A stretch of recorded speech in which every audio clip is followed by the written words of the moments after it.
The sound of the pen scratching against the paper echoed like a gunshot in the silent boardroom.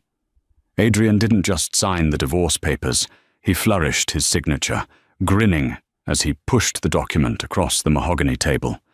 "Finally free," he scoffed, checking his Rolex. "Take a good look, Ilara. This is what you're worth." Nothing. He thought he was discarding a burden. He thought he was trading a boring housewife for a younger, fiery model. But Adrian made one fatal mistake. He didn't know that the woman sitting opposite him, in her thrift store coat, wasn't just losing a husband. She was about to inherit an empire that could buy his entire existence 10 times over. And the ink on the divorce papers was the only key that unlocked it all. The conference room on the 42nd floor of the Vanguard Legal Group in downtown Manhattan was freezing.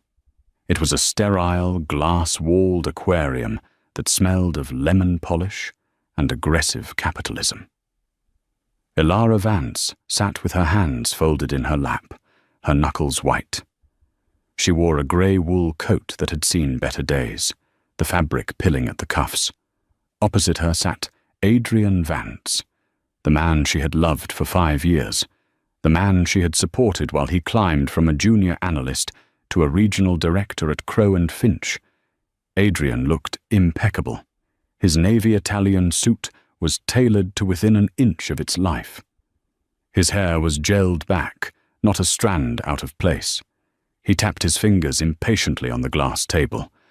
"Come on, Ilara," Adrian sighed, his voice dripping with condescension.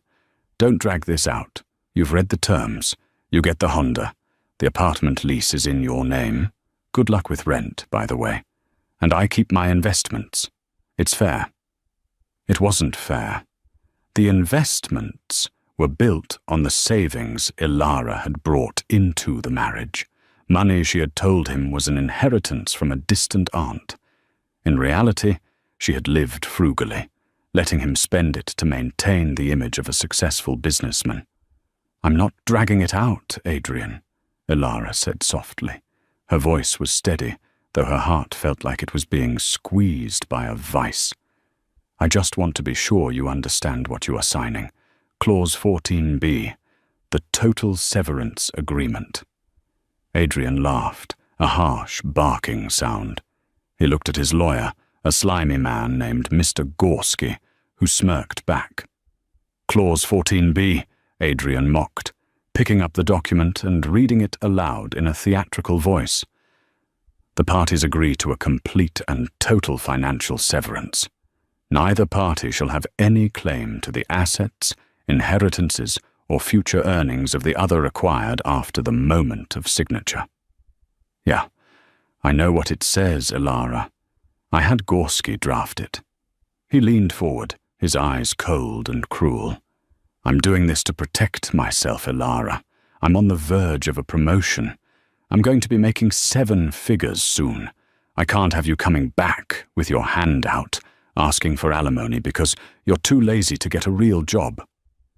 Ilara's laziness had consisted of managing his home, cooking his meals, ironing his shirts, and emotionally supporting him through 3 nervous breakdowns when the market crashed. But she didn't argue. She simply nodded. "If you are sure, Adrian," she whispered. "I've never been more sure of anything," he sneered. "Jessica is waiting for me downstairs. We have a reservation at Le Bernardin. I'd invite you, but, well, it's out of your price range now." The mention of Jessica Thorne stung. Jessica was Adrian's assistant, 24 years old, ambitious, and lacking any moral compass. Ilara had known about the affair for 6 months. She had found the receipts for diamond earrings, the hotel bookings in the Hamptons, the texts that mocked Ilara's frumpy style. Adrian uncapped his Mont Blanc pen, a gift Ilara had bought him for their 3rd anniversary, and pressed the nib to the paper. He signed his name with a flourish, the scratch of the ink loud in the room.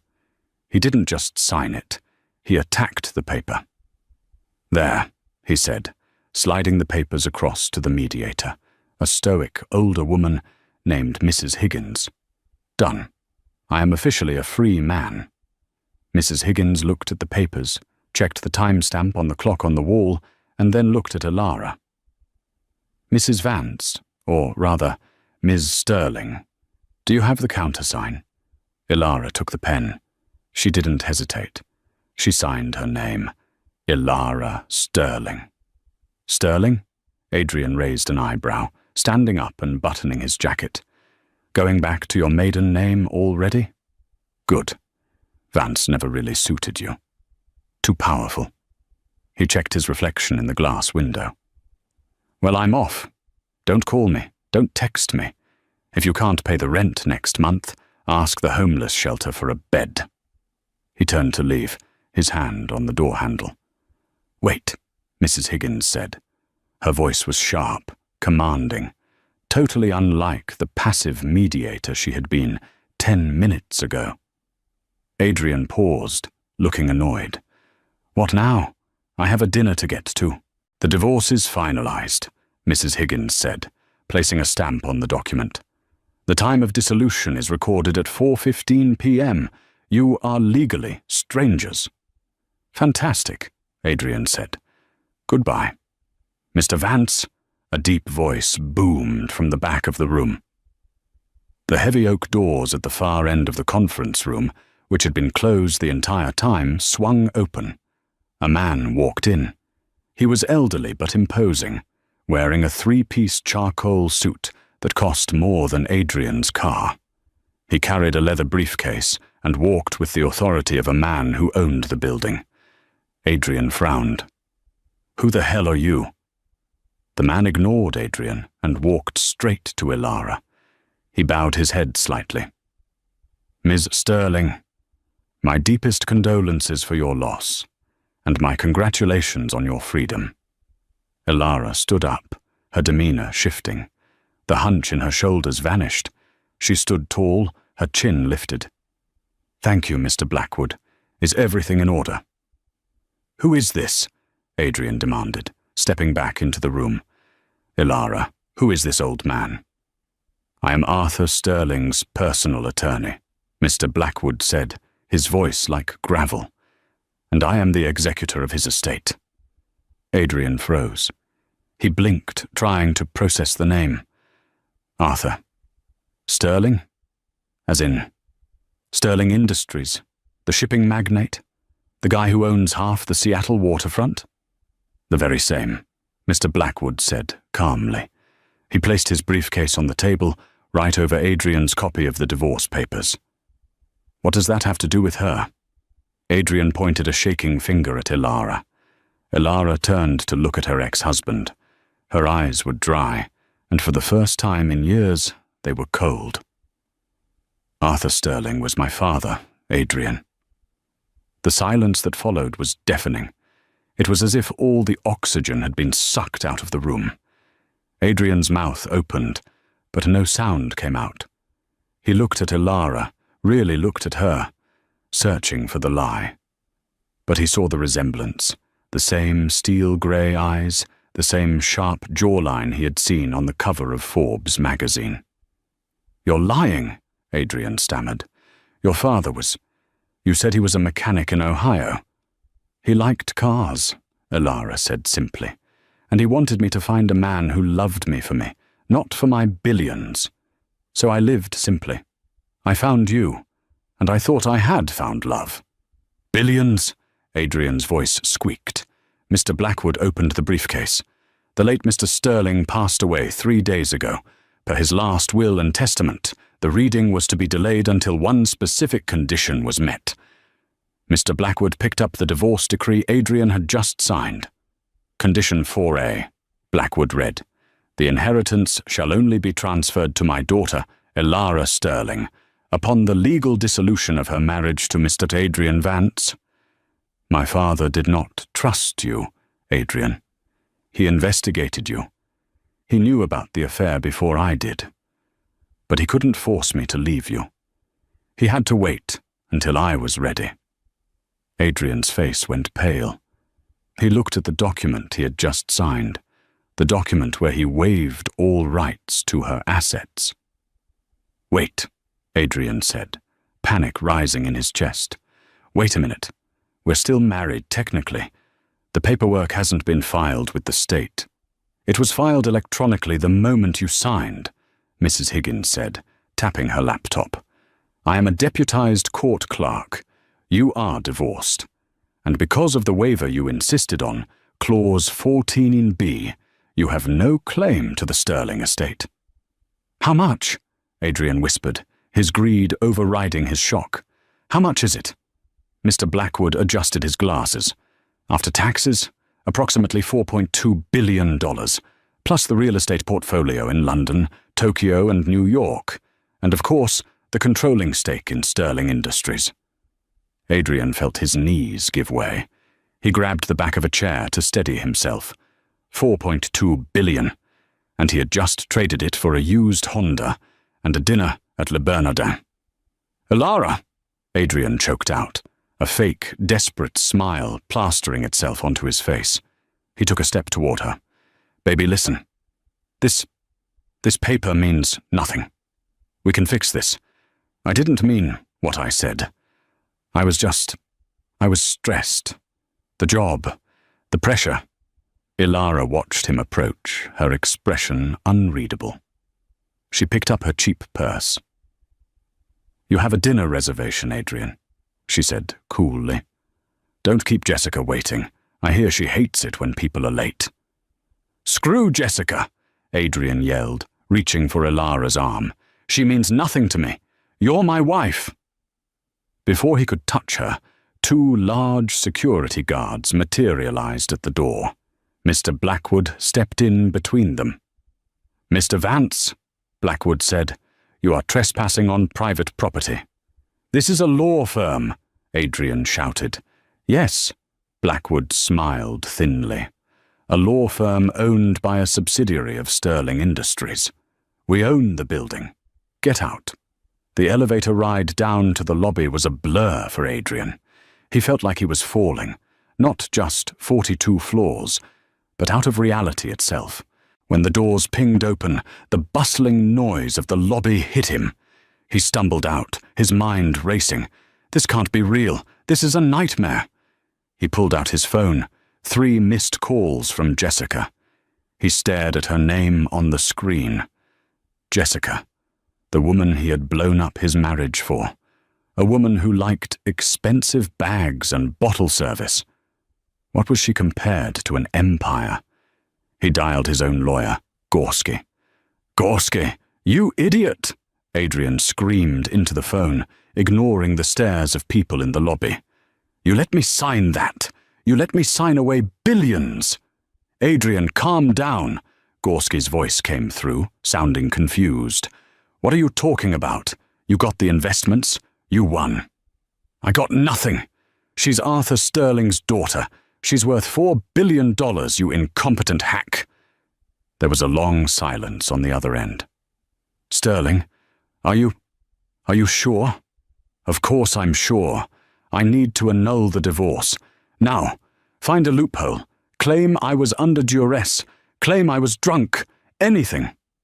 Adrian, you signed a waiver with a notary present. You drafted the terms yourself. If she really is a Sterling, she has the best lawyers on earth. You're cooked. Adrian smashed his phone against the marble wall. The screen shattered, much like his future. Meanwhile, 42 floors up, Elara walked to the floor-to-ceiling window. She looked out over the city of New York. It looked different now. It didn't look like a place she had to survive in. It looked like a chessboard she now owned. Are you okay, Ms. Sterling? Mr. Blackwood asked gently. I'm fine, Charles, she said, using the old family lawyer's first name. Actually, I feel light. Your father left a letter for you, Charles Blackwood said, pulling a cream-colored envelope from his jacket. He wrote it the day he went into the hospital. Elara took the envelope. Her hands trembled slightly as she opened it. The handwriting was shaky, but strong. My dearest Elara, if you are reading this, The leech is gone. I know you loved him, and I know it hurts. But a man who loves you doesn't make you feel small so he can feel big. You are a Sterling. You come from a line of builders and fighters. Take the world, Ilara. It's yours. But watch your back. The wolves will come when they smell the money. Be the lion. Love, Dad. A single tear rolled down her cheek. She wiped it away quickly. What is the next step, Charles? The board meeting is scheduled for Monday morning, Charles said. The shareholders are restless. Since your father's passing, the stock has dipped. They expect a leader, but they don't know about you. To the world, Arthur Sterling died childless. Then let's introduce them, Ilara said. But first, I need new clothes, and I need to go to the Hamptons. The Hamptons estate is being prepared. Charles nodded. May I ask why? Because, Ilara turned, her eyes flashing with a dangerous intelligence. Adrian and Jessica are going to the summer gala this weekend. Adrian spent $5,000 on a ticket just to network. I think it's time the hostess made an appearance.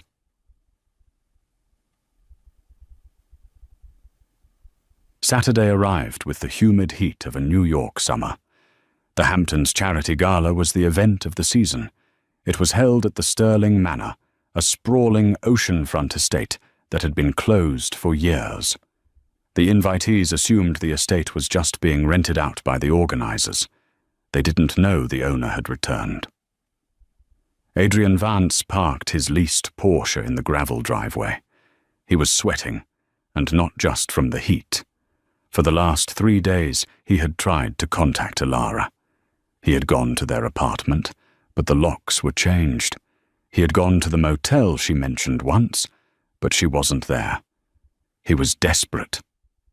Adrian, stop fidgeting, Jessica snapped from the passenger seat. She was wearing a red dress that was cut too low and tight, screaming for attention. You've been acting weird all week. We're finally free. Let's celebrate. She didn't know yet. Adrian hadn't told her.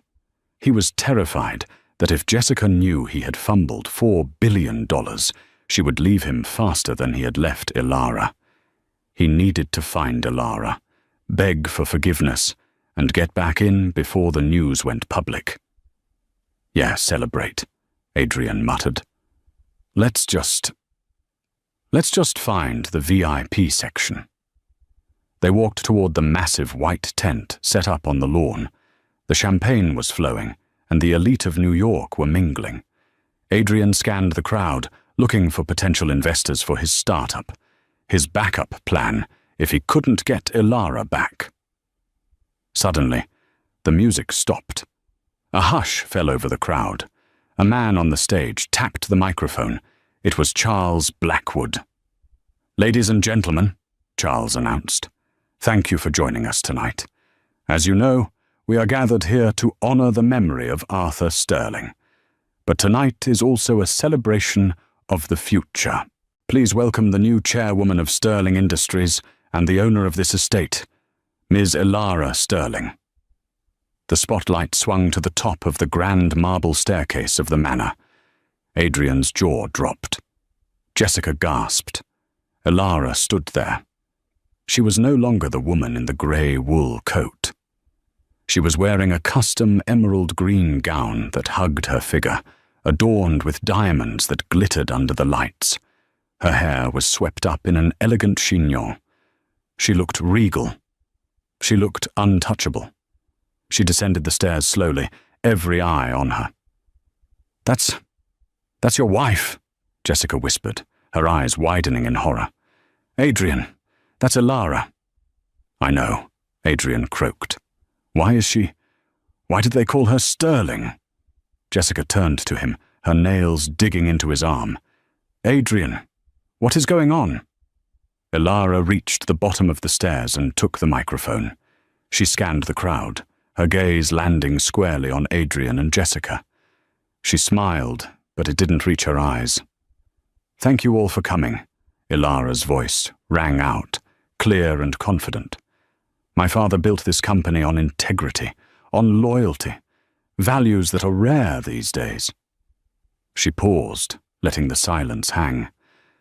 I intend to run this company with the same values, which is why my first act as chairwoman will be to clean house. We are severing ties with partners who do not reflect our standards. She signaled to a waiter who walked over to Adrian. The waiter wasn't holding a tray of drinks. He was holding an envelope. "Mr. Vance?" the waiter asked, loudly enough for the surrounding circle to hear. "Yes?" Adrian said, his face burning. "Ms. Sterling asked me to give you this. It's a bill." "A bill?" "For the ticket to tonight's event," the waiter said. "Your credit card was declined, and since you are no longer a family member, the family discount has been revoked." Laughter rippled through the crowd. The humiliation was physical. Adrian felt like he had been slapped. "Declined!" Jessica shrieked. "You said you had money." "I do! I will!" Adrian stammered. Elara watched from the stage, sipping a glass of champagne. She wasn't done. This was just the appetizer. Monday morning in Manhattan broke with a grey, drizzling sky, matching the mood inside the conference room of Crowe and Finch. This wasn't just any meeting. This was the quarterly review with their biggest client, Sterling Industries. For years, Crowe and Finch had handled the logistics software for the Sterling shipping fleet. It was a contract worth $12 million a year. Usually, a senior partner handled this account, but today, the senior partner, Marcus Crowe, had made a specific request. "Adrian," Marcus had said earlier that morning, clapping a heavy hand on Adrian's shoulder. "I saw the news. I saw the gala. You were married to Elara Sterling, the heiress." "Ex-married, Marcus," Adrian muttered, nursing a hangover from a bottle of cheap scotch he'd consumed after the gala humiliation. "Whatever." Marcus waved his hand. "She's the new chairwoman. We need this contract renewed. You know her. You know how she thinks. I want you to lead the presentation today. Charm her. Remind her of the good times. Get us that signature." Adrian felt a cold sweat prickle his neck. "Marcus, I don't think that's a good idea. The divorce was contentious." "Fix it," Marcus snapped, his friendly demeanor vanishing. "You're a regional director. Act like one. If we lose Sterling, we lose 40% of our revenue. Don't make me regret promoting you." 2 hours later, Adrian sat at the head of the table, flanked by his team. The door opened. Elara walked in. She wasn't alone. Charles Blackwood was at her right, and 2 other severe-looking attorneys were at her left. She wore a sharp white suit that made her look like a blade in the dim room. She didn't look at Adrian. She took the seat at the opposite end of the long table. "Good morning," Elara said, opening a leather folder. "Let's proceed." Adrian stood up, smoothing his tie. He tried to summon the arrogance that had served him so well in the past, but his legs felt like jelly. "Elara, Ms. Sterling, it's good to see you. You look radiant." Elara finally looked at him. Her gaze was bored. "Mr. Vance, you have 10 minutes to explain why Sterling Industries should not terminate our contract for cause." "Terminate?" Adrian choked. "For cause? We've hit every metric. Our software efficiency is up 12%. "Your software is adequate," Elara said calmly. "Your ethics, however, are a liability." She slid a document down the table. Adrian picked it up. It was a printout of an email chain. His eyes widened. It was an email from his work account, sent to a competitor, offering to sell Sterling's shipping route data for a payout. "I didn't send this," Adrian gasped, looking at Marcus.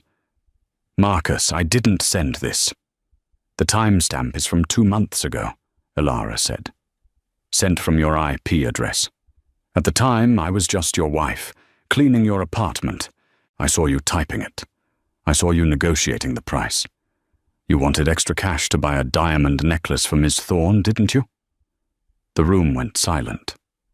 Marcus Crowe turned slowly to look at Adrian.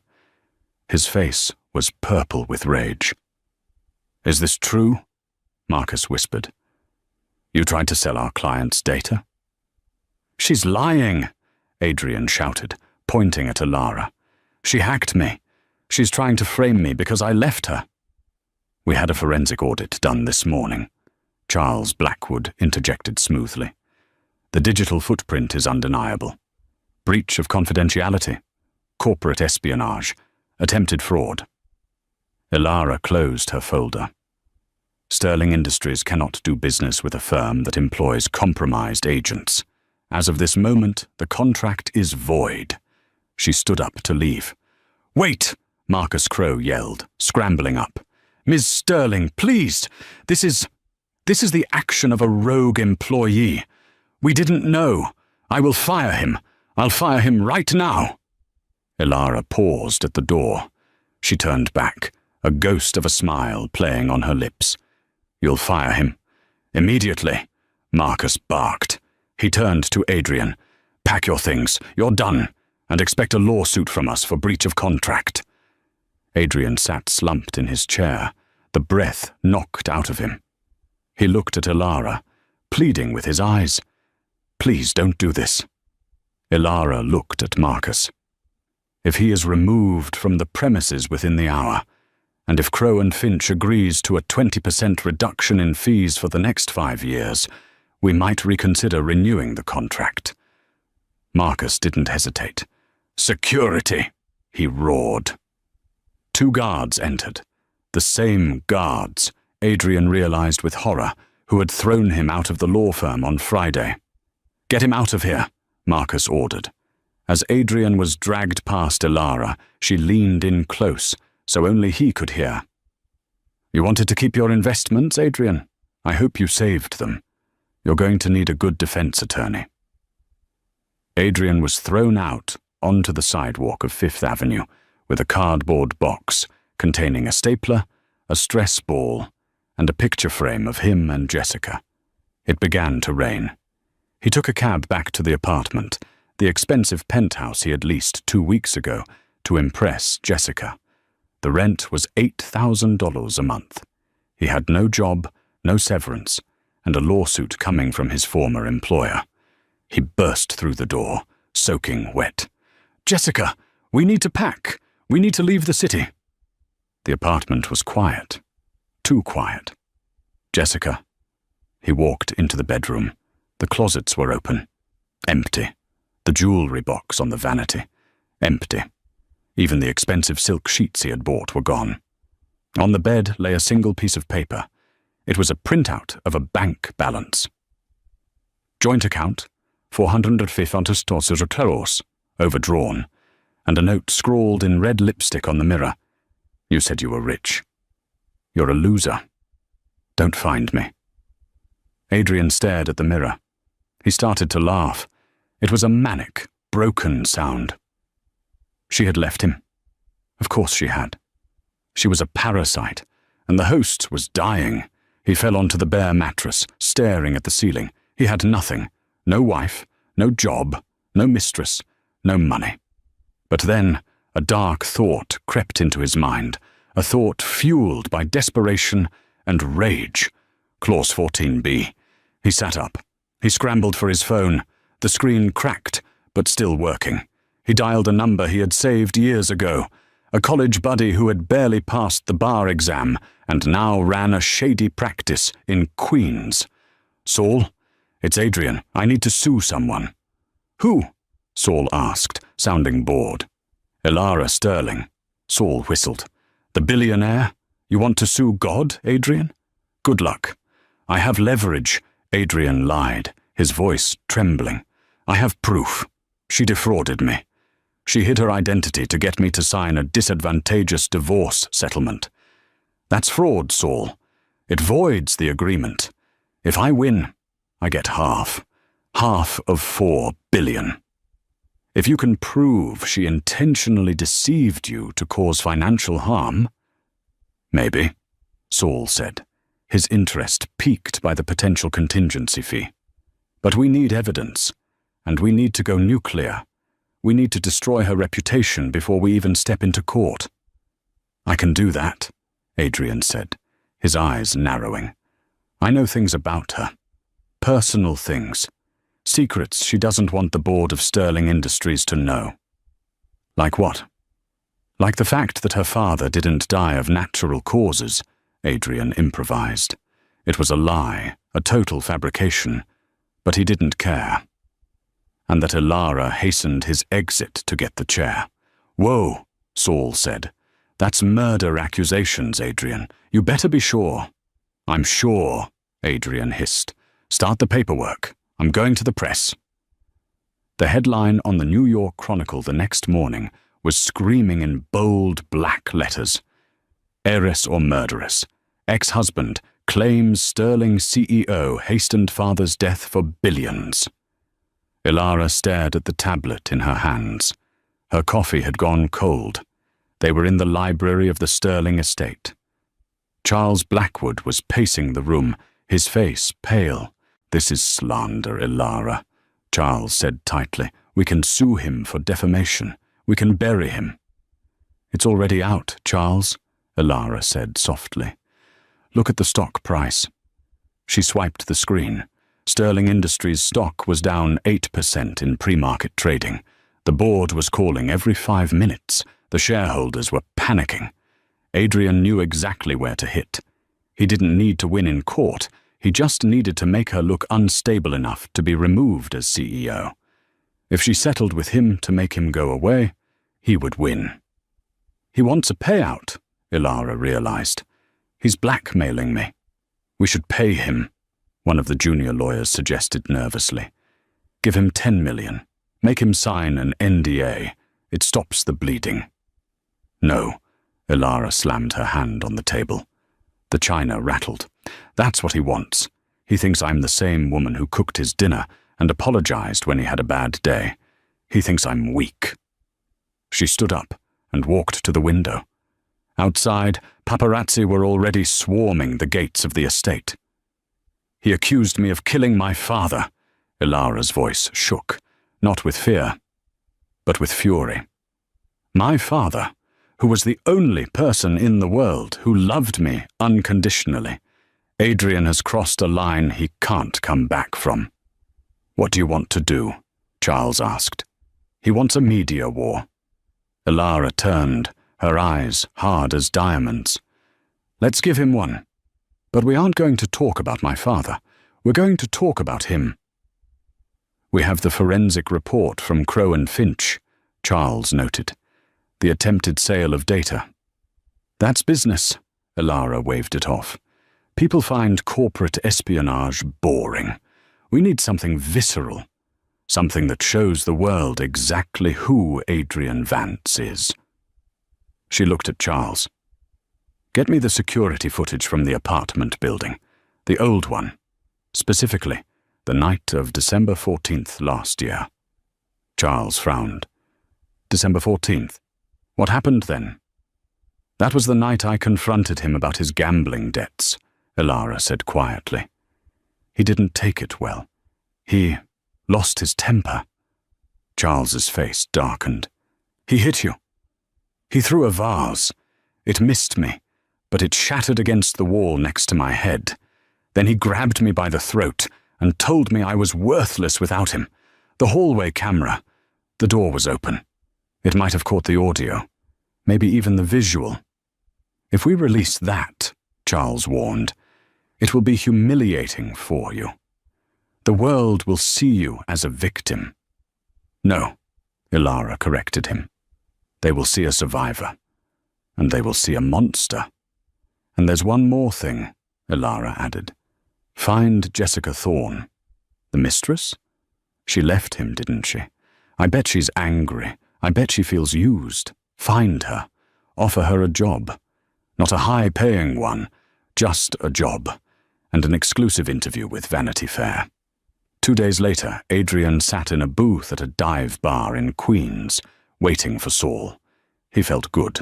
The news cycle was dominated by his allegations. He had given 3 interviews, crying crocodile tears about how Elara changed and how he feared for Arthur Sterling's safety. People were believing him. Or at least, they loved the drama enough to click. The TV above the bar was playing the news. "Turn that up," Adrian told the bartender. The anchor was looking serious. "Breaking news in the Sterling saga. Elara Sterling has released a statement and a video." Adrian smiled. Here comes the settlement offer. But the screen didn't show a press release. It showed grainy black and white footage. It was a hallway. His hallway. Adrian's blood ran cold. On the screen, a younger Adrian was screaming, his face twisted in rage. The audio was clear. "You are nothing. You are a parasite. I spend the money because I earn the money. You just sit there and rot." Then, the sound of shattering glass. The video showed Adrian lunging at Elara, pinning her against the doorframe, his hand around her neck. The bar went silent. The patrons turned to look at Adrian. Then, the scene cut to an interview. It was Jessica Thorne. She looked tired, wearing simple clothes, no makeup. "He told me she was crazy," Jessica said to the camera, wiping a tear. "He told me she was abusive. But it was him. He used her money to buy me things. He stole from her savings. And when he found out he couldn't get her inheritance, he tried to sell his company's secrets. He's a con artist, a dangerous one." Adrian stood up, his chair scraping loudly against the floor. That's taken out of context. That's fake." The bartender, a burly man with tattoos on his neck, reached over the counter and grabbed the remote. He turned the TV off, then looked at Adrian. "Get out," the bartender growled. "I haven't finished my drink." "Get out." Adrian stumbled onto the street. His phone started buzzing. It was Saul. "It's over, Adrian," Saul said. "I'm dropping you. You didn't tell me there was video of domestic assault. I can't touch this. You're radioactive." "Saul, wait. We can spin this." "Spin it? You're on video choking a billionaire heiress. The DA just called me.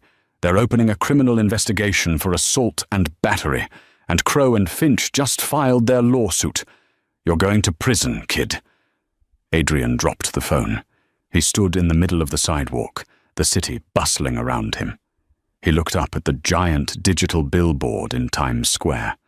It was a live stream of the Sterling Industries stock ticker. It was climbing, green arrows pointing up, and next to it, a picture of Elara Sterling, looking fierce and composed. The headline read, "Sterling Strong. Chairwoman exposes abuser. Stock surges." She hadn't just defeated him. She had monetized his destruction. 6 months later, the Manhattan Criminal Courthouse felt less like a hall of justice and more like a Roman Colosseum. The air inside courtroom 3B was thick with the smell of damp wool, stale coffee, and the electrifying buzz of anticipation. Elara sat in the front row of the gallery, flanked by Charles Blackwood and a private security detail. She wore a navy suit, armored in tailoring. She wasn't there to gloat. She was there to bear witness. She needed to see the final door close on the darkest chapter of her life. At the defense table sat Adrian Vance. The transformation was startling. The Italian suits were gone, replaced by an ill-fitting county-issued orange jumpsuit that washed out his already pale complexion. His perfectly gelled hair was limp and greasy. He had lost weight. His cheekbones protruded sharply, giving him a skeletal, desperate look. He kept glancing back at the gallery, his eyes darting wildly until they found Elara. When he saw her, he offered a weak, trembling smile. It was a reflex, a muscle memory from a time when a smile could get him out of trouble. Ilara didn't blink. She looked through him, as if he were a smudge on a window pane. The trial had been a spectacle. The prosecution, led by a carnivorous district attorney named Patricia Kim, had dismantled Adrian's life, brick by brick. They started with the financial fraud. The forensic accountants from Crowe and Finch took the stand, walking the jury through the complex web of Adrian's attempts to sell sterling data. They showed the emails, the burner phone records, the desperate late-night searches for non-extradition countries. It painted a picture not of a savvy businessman making a mistake, but of a drowning rat clawing at anything to stay afloat. Then came Jessica Thorne. Jessica took the stand, looking nothing like the bottle service girl in the red dress. She wore a modest grey cardigan and spoke in a hushed voice. She refused to look at Adrian. "He told me he loved me," Jessica told the jury, tearing up. But it was never about love. It was about what I represented. I was the shiny new toy he thought he deserved. And when the money didn't come through, when he realized Ilara was the one with the power, I became garbage to him. He left me in that apartment with nothing but debt. She looked at Ilara, then back to the jury. He used everyone. He's empty inside. Adrian's public defender, an overworked man named Mr. Henderson, tried to paint Jessica as a bitter ex-mistress looking for 15 minutes of fame. But the damage was done. But the cornerstone of the prosecution's case was the video. When DA Kim announced she was playing Exhibit C, the hallway security footage, a hush fell over the courtroom, so profound you could hear the hum of the fluorescent lights. The large screens mounted on the walls flickered to life. The grainy black and white footage played. There was Adrian, his face contorted into a mask of pure, unadulterated rage. The audio echoed through the high-ceilinged room, his cruel words, the sickening crash of the vase, and then the physical assault. The sight of him pinning Ilara against the wall, his hand at her throat, was visceral. In the gallery, Ilara forced herself to watch. Her heart hammered against her ribs, a phantom echo of the fear she had felt that night. Beside her, Charles Blackwood gently placed a hand on her arm. Adrian, however, couldn't watch. He stared down at the laminate table, his hands shaking uncontrollably. The jury watched, their faces hardening into stone. There was no spinning this. There was no context. It was raw violence born of entitlement. The prosecution rested. It should have been over. But Adrian, driven by a narcissist's belief that he could charm his way out of anything, insisted on taking the stand against his lawyer's frantic advice. It was a disaster of epic proportions. Under direct examination, Adrian tried to cry. It was a performance. "I was under immense pressure," he sobbed, dabbing at dry eyes. "The market was crashing. I was working 80-hour weeks to provide for Ilara. I just snapped. It was one time. I'm not a monster. I still love my wife." Kim stood up for cross-examination. She didn't pace. She didn't shout. She just leaned against the podium and looked at Adrian like he was a particularly interesting bacteria under a microscope. "Mr. Vance," she began, "you say you love your wife. Yet 3 hours before you assaulted her in that hallway, credit card records show you purchased a $1,200 bracelet from Tiffany's. Was that for Ilara?" Adrian froze. I don't recall. Let me refresh your memory. The receipt was emailed to Jessica Thorne. Did you love Jessica too?" "It's complicated," Adrian stammered. "It seems quite simple, Mr. Vance. You love money, and you hate anyone who gets in the way of you having it." She grilled him for 2 hours. She caught him in lie after lie. By the end, his fake tears had dried up, replaced by the same spitting anger the jury had seen in the video. "You're twisting everything," Adrian shouted at the DA, slamming his fist on the witness stand. "None of you understand. I deserve that money. I put up with her for 5 years. I earned it." The silence that followed his outburst sealed his fate. He had just admitted, in open court, that he viewed his marriage as a transaction and his abuse as justified frustration over payment. The jury deliberated for less than an hour. When the foreman read the verdict, Ilara felt a strange sense of anticlimax. Guilty on count 1, aggravated assault. Guilty on count 2, wire fraud. Guilty on count 3, corporate espionage. The judge, a no-nonsense woman named Judge Albright, looked over her spectacles at Adrian. "Mr. Vance, your behavior has been reprehensible. You defrauded your employer, you terrorized your wife, and you attempted to manipulate this court with perjury. You are a danger to those around you." She sentenced him to 12 years in a federal penitentiary, with no possibility of parole for the first 10. As the bailiffs moved in to cuff Adrian, he lunged toward the gallery. He didn't get far, but his eyes locked onto Ilara's. "Ilara! Ilara, please!" he screamed, his voice cracking with genuine terror as the reality of prison crashed down on him. "Don't let them take me. I can fix this. Baby, I love you. Tell them we can work it out." He was still screaming her name as they dragged him through the side door. The heavy oak door slammed shut, cutting off his cries. Ilara let out a breath she felt like she had been holding for 5 years. The cage was finally closed, but she wasn't the one inside it anymore. "It's done," Charles whispered.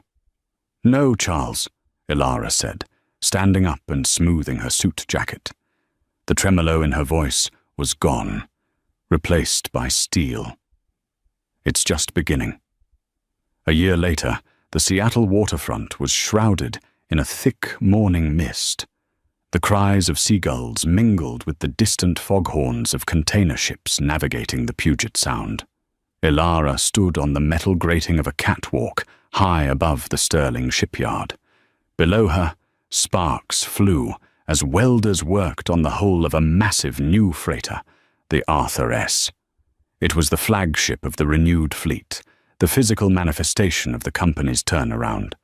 Under Ilara's leadership, Sterling Industries had not only stabilized, it had evolved.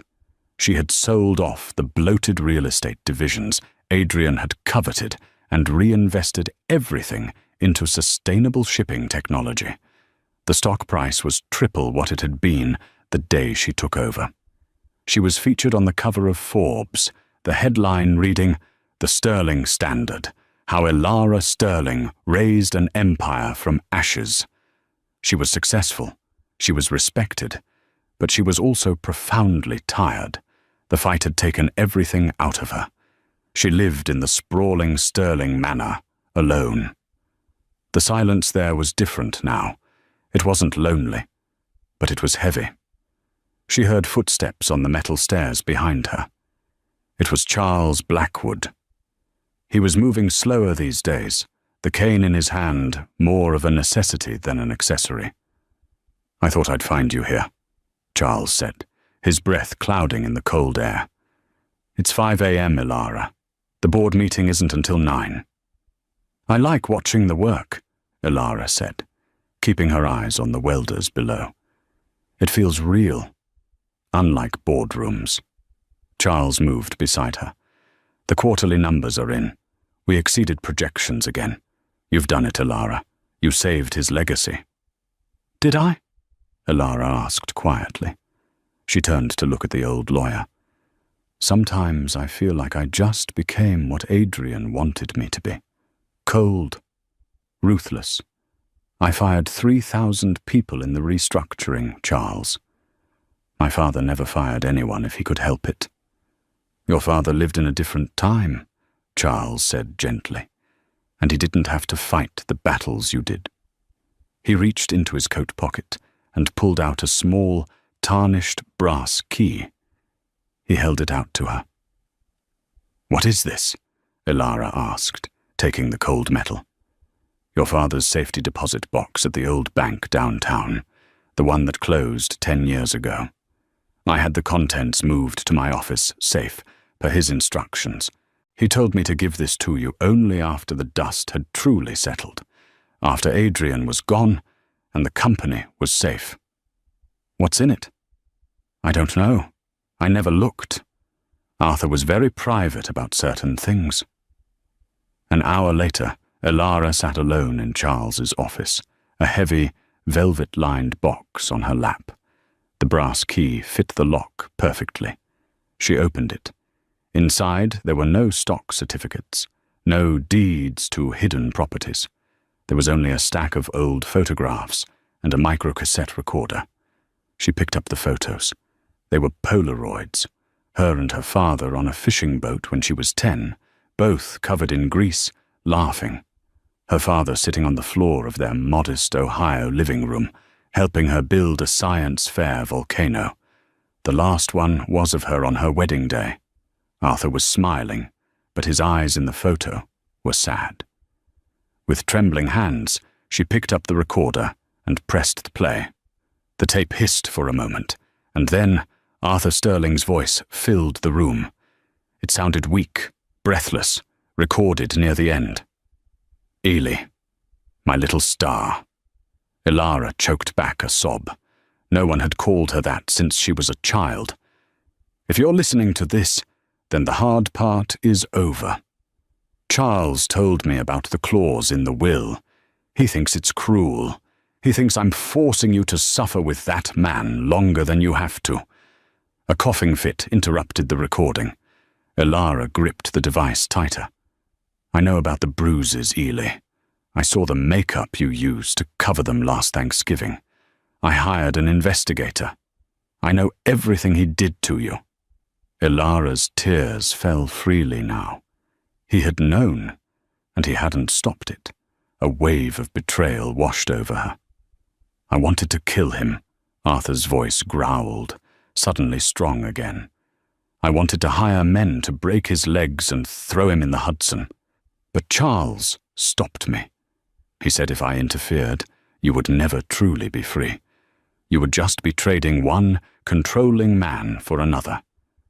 Even if I was doing it out of love, I would still be taking away your agency. The voice softened. You spent your whole life trying to please me, Ailey. Then you spent 5 years trying to please him. You forgot who you were. The will, the condition that you had to divorce him to get the money. It wasn't to punish you. It was to force you to choose yourself. For once in your life, I needed you to value your own freedom more than anyone else's comfort. There was a long pause on the tape. I didn't build this company for the money, Elara. I built it so my daughter wouldn't have to depend on anyone. I built you a lighthouse, but you have to be the one to climb the stairs and turn on the light. I love you, more than all the ships in the sea. Be brave, my star. The tape clicked off. Elara sat in the silence for a long time. The morning sun crested the horizon, flooding the office with golden light. She finally understood. Her father hadn't abandoned her to Adrian's cruelty. He had trusted her strength enough to know she would eventually break her own chains. The inheritance wasn't the gift. The divorce wasn't the gift. The gift was the necessity of action. He had forced her into a corner where her only option was to fight back, and in doing so, she had found the iron core of herself that Adrian had tried so hard to crush. She wasn't cold. She wasn't ruthless. She was just awake. Elara wiped her face, stood up, and walked to the window looking out over the city. She wasn't just Arthur Sterling's daughter, the heiress. And she certainly wasn't Mrs. Adrian Vance, the victim. She took a deep breath of the cool morning air. She was Elara Sterling, and for the first time in her entire life, she was free. Elara's journey from the discarded wife in the thrift store coat to the titan of industry was brutal, but necessary. Adrian Vance signed those divorce papers, thinking he was throwing away trash, never realizing he was lighting the fuse of his own destruction.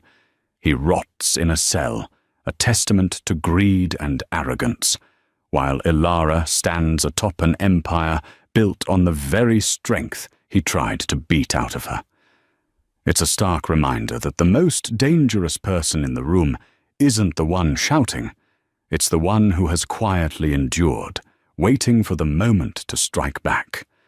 If Ilara's story of resilience and perfectly executed revenge fired you up, hit that like button and share this video with anyone who needs a reminder to know their own worth.